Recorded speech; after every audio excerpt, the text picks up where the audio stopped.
Hi everyone! Welcome to Finding Joy in the Mundane.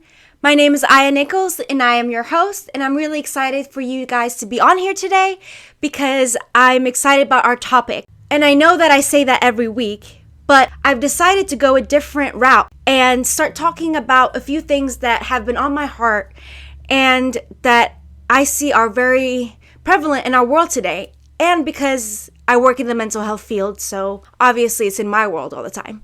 So I've realized that most of the mental health content that's out there is being created by professionals who have definitely studied mental health and have seen it in other people and have treated it. But there is very few people out there creating content from a mental health perspective of their own. So that is why I decided to start my new series on all mental health, all different aspects of mental health. So I'm just going to begin by asking, what is mental health? And it's a word that's thrown out there all the time. And usually it has a negative connotation, means that someone is struggling with their mental health. So it's definitely not something that most people want to talk about openly and are usually really self-conscious because they don't want people to think of them as weird or as crazy. So they just kind of keep their mouth shut and live their life. And I don't think that's right because so many people do struggle with mental health. And I don't think we fully, as a culture yet, fully understand what mental health is. And I say that because we view mental health as something completely separate from physical health, which I think is insane. Because mental health has everything to do with your brain, how you think, how you process, and that's part of your body. And it affects your body, how you process things, the chemicals in your brain, how that is elevated or not. It affects your body completely. Sometimes people with mental health have an increased likelihood of developing heart disorders, cancer. So to say that they're separate healths seems unrealistic. And, when we talk about physical health, there isn't a stigma around it. We always say that physical health is a thing that everyone needs to be aware of and take care of on a daily basis. Not something that we should put aside, not something that we should ignore, because we know if we ignore our physical health, we will end up really sick or really tired, and both. So we are really open about all the different ways we can improve our physical health. But we are not very open with including mental illness in that. And I believe everyone needs to take care of their mental health. That is just who we are on the inside. It's physical health, who you are on the outside. Mental health, who you are on the inside.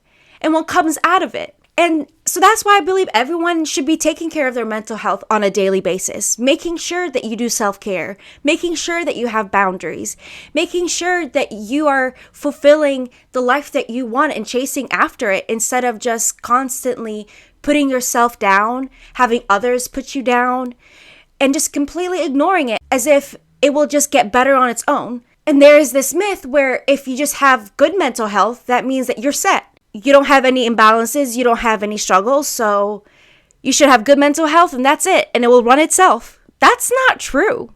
Your mental health can change throughout your lifetime and does because you change and your circumstances change. So for us to sit here and say, okay, it's those people who struggle with their mental health, there's something wrong in their brain, is just speaking out of ignorance because they're putting themselves in as much danger as a person who denies their own mental health. So that is why I wanted to start this new series and just start speaking about the different topics that I've grown to learn and love. Because of my struggles with my own mental health and my mother's mental health, I became very obsessed with just learning about it in high school. And because of that, I went to Radford and got my bachelor's in psychology and worked in the mental health field ever since. So I've been working in the mental health field for over 10 years. And it's been something that I am very passionate about because I see how much not having that support affects people's lives. And on the other hand, how having a good support with your mental health can change everything. So I wanted to just bring more clarity from a person that both has experienced mental health, struggles with mental health, and has studied mental health.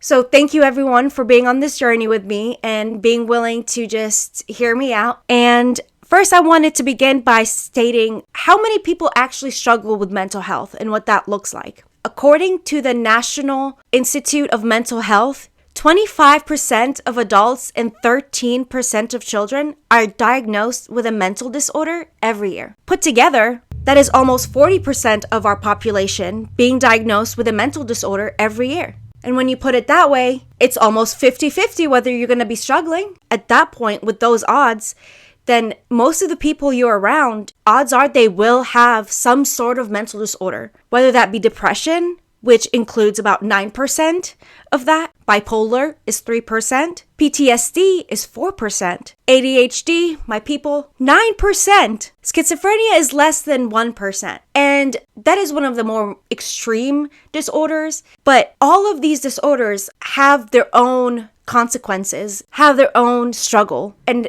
people will need to be able to live a life while still trying to manage their own disorder. Just like how when a person is diagnosed with diabetes, they will have to watch their sugar for the rest of their life. Did they sign up for it? No.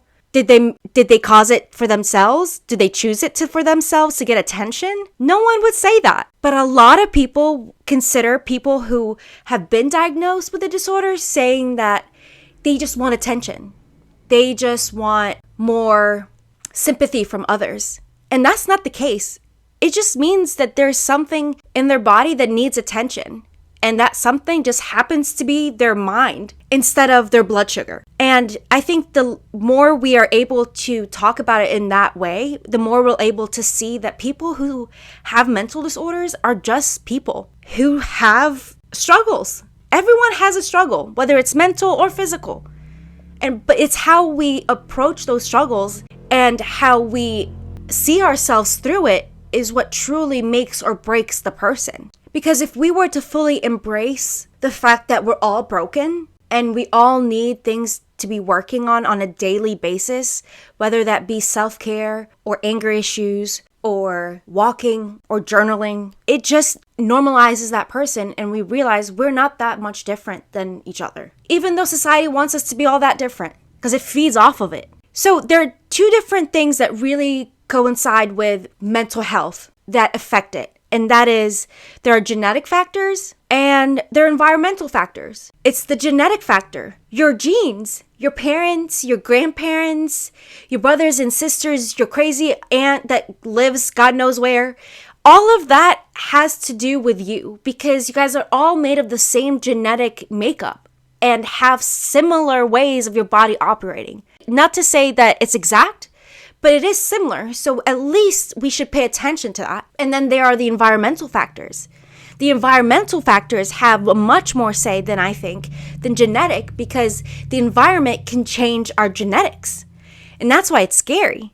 Because even if you were to have a genetic disposition, if you have the right environment and are being cared for and you're caring for yourself, you may never even struggle with it. But if you are a normal person, there's no history in your family, and you have these traumas that happen in your life, then all of a sudden you have changes within your brain, you have changes within your body and your DNA. And now you have the potential of passing that on to your children. So for us to really not take a look at what's affecting us, I think is just really irresponsible. But for the people who are, all the power to you. And thank you for watching. So I wanted to also talk about a little bit about chemical imbalances and the different myths and stigma that comes around with it. Because the minute you start talking about, oh, they have a chemical imbalance, it's as if that can't happen to you. As if that's just something you are born with. And honestly, chemical imbalance is such a fragile thing. It is just your body becoming out of whack. Imagine how easy it is for our sleep pattern to become out of whack. Of course, it's that easy for our brains to become out of whack if we're not watching. Imagine if you are a healthy person that's born into a healthy family, and then all of a sudden you experience something that is high stress. Let's say like going to war, or getting through a divorce, or foster care, any of that. And because it's a long-term stress, it's not like you experience it for one day. It's like a stress you experience for months on end. That means that your body's producing cortisol every single day at such a high level. And because of that, your body, like your mind, will want to make up for it. So it's going to change some of the other things to help mediate that and try to rebalance itself out. And then what if all of a sudden you're no longer in this high stressful situation and now it drops? Now you're sitting here with very low other chemicals that should have been balancing this whole part. And that is why they need medication in order to help rebalance that.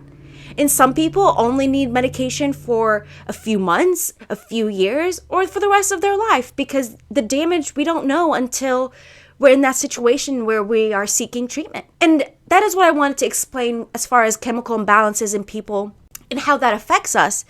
Because those chemical imbalances not only affects just chemistry, it affects us personally. It affects the way we process our emotions. It affects the way we process memories and make new memories. So every part of us, one of our biggest parts is our emotions and making memories, becoming and growing. So of course, if those are imbalanced, a person's going to struggle. They're going to struggle with having an accurate version of their reality and making memories off of that. Like everything that you are making from that point is going to be a little bit disordered. It's like all of a sudden you have these colored glasses and that you have to see the whole world and live in it. Just as that, with these colored glasses that shape everything, the way you process it, the way you feel it, the way you see it. So even though that might not be actual reality, that is the way you're experiencing it. And that's the way you're processing it.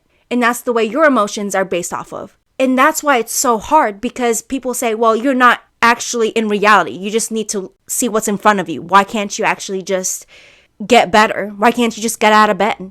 Like any other person can get out of bed. But not every other person has all of these memories and all these emotions hovering and weighing them down to the point where they don't even want to get up. So having more compassion with each other in that is so crucial, because you would never question someone laying in bed all day if they have 102 fever, because we know our bodies are uncomfortable and that we are feeling overwhelmed and are achy and all of it. But when someone is struggling with depression, a lot of people don't understand why they can't get out of bed. And it's the same. Instead of it being external, it's just internal. It's an internal fever. So with that, that's why I wanted to say that sometimes medication is necessary. So if it's permanent, that's okay. And that is why I also wanted to be able to share some of my personal experiences to help kind of offset the medical terms and all of those things, because that is where I feel like professionals stop. That's the basic understanding that they have. What it's like living with mental illness and living around mental illness is very different than textbook, because it's very personalized. One person can struggle with bipolar and another can struggle with depression. You will not have the same kind of struggles, even though you may have the same kind of symptoms. But the issue is different. Or, like me, you were raised by a schizophrenic mother. And those issues were a lot different than being raised by a mother that struggles with anxiety. And having an understanding of those differences, I think, may really help us kind of take more of the stigma out and just be able to meet each other's needs in a different way. So growing up with a schizophrenic mother is not easy.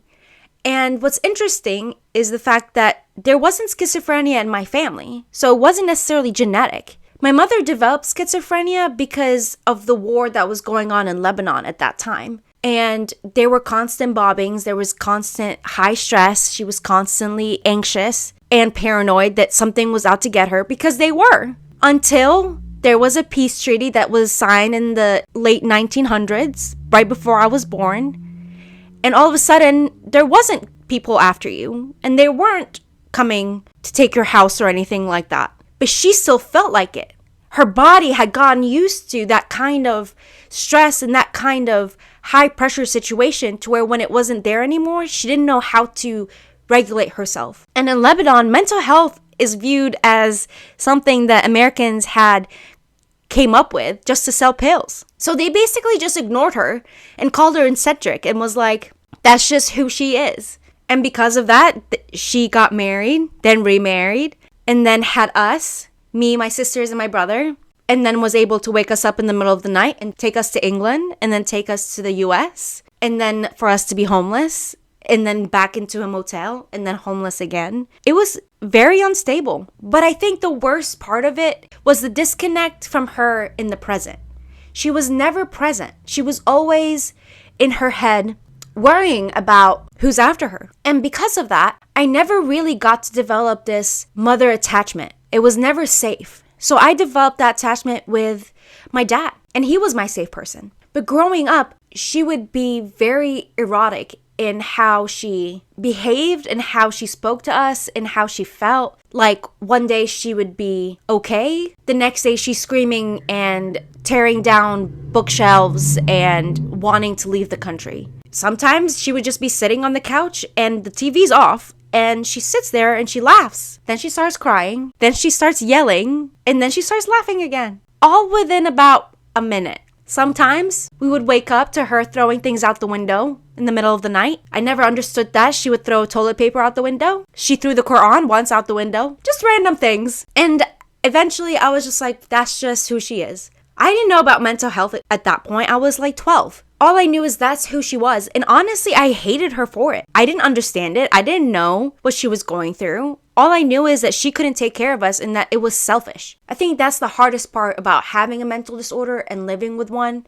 is to the other person, it could look very selfish because they are very much focused on themselves, what is going on in their heads, what is going on in their hearts. So I do understand that aspect of it. But now that I've grown older and now have learned so many of these different things, I have compassion for her. I don't hold her to the standard that I hold everybody else because I know that she has a struggle that I will never know of and that I was terrified of. I was terrified and was seeing a psychiatrist since I was 12 because I was terrified of having schizophrenia. And I didn't let go until I was 25 because I knew that the onset is usually around 17, 18, and you can have a later onset, you can have an earlier onset. All I knew is it could have happened to me. So I made sure I knew my reality. Even though I didn't develop schizophrenia, I developed my own mental disorders. And that was because of the trauma that came with living with a schizophrenic mother who would be gone for days on end and would have to take care of my sisters. She wasn't present there anyway. So it really didn't matter if she was present in the house or gone for a few weeks because either way, I had to make dinner, and either way, I had to make sure we went to school. So those kind of levels of trauma have given me my own mental disorder because I lived in the high stress. I lived in the paranoia, just like how she did. And that gave me anxiety. That gave me depression. That gave me all these different ways of seeing life that I no longer wanted to live in it. I didn't want to live in this world because it was too scary of a world. And every new memory, no matter what it was, just reinforced that scary part of me. And that's why it's so hard when we just say, well, why don't you just change things? Even if they were to change things, they would still experience it in this broken way that isn't necessarily all that healing. Even though I was hospitalized and put in different institutions starting from 15 to 26, it wasn't until I finally took charge of my own mental health and developed my own team of providers that I finally understood and had power over my own mental health. Because otherwise, it was on the whim and knowledge of other people who, yes, they had that textbook degree, but they had no understanding of the different aspects. And mental health develops, just like your physical health. And as you age, it differs. And the things that you stress about and struggle about differs. And sometimes you can have really good quality mental health, and then all of a sudden something happens and then it drops and you need extra support. But we are too scared to get that extra support because if we do, that means that we have to admit that we are struggling. And we don't want to be known and tell our family that we're struggling again. And that's something I really struggled with was after each stint of treatment, after each time I tried to have a stable life, I would be able to do it for a short period of time. And then moving forward, something would happen and I would just break and I would just be on ground zero again, having to go back into the mental institutions. And people didn't understand why that kept happening. And it was because I never truly dealt and found the right combination of things that would help me just stay steady. So finding that right combination of treatment, medication, therapy, support could mean everything to a person struggling with their mental health. Because it really could mean the difference between them having a life that's filled with family, love, and support versus being homeless on the street. You know that 67% of homeless people struggle with mental health and don't have support. That is the reason. I work with women on a weekly basis who struggle with their mental health, whether it's because they had an aneurysm or because they were born with bipolar. Either way, they're on the street. No one will take them. Their family abandoned them because they were too much. So what are they going to do? They're at the mercy of the government's programs. They're at the mercy of other people. And I don't think that's right. And I'm not saying that we can change that overnight, but at least having that kind of awareness when you're passing someone on the street. And I think there's a stigma of most people are homeless because they've chose it. They decided drugs. They decided to just throw away their life. And in reality, they probably just don't know how to live a normal life, how to regulate their emotions, how to communicate them, how to handle waking up every day with that much weight on your heart. That is the struggle. So the next time you see someone struggling with their mental health, please have more compassion. And please just ask them if there's anything you can do to help them get through the day. You might not necessarily be able to help them overcome it. There's nothing to necessarily overcome. It's just the way their body is designed. Sometimes you can overcome it, but most times it's just the way your mind works,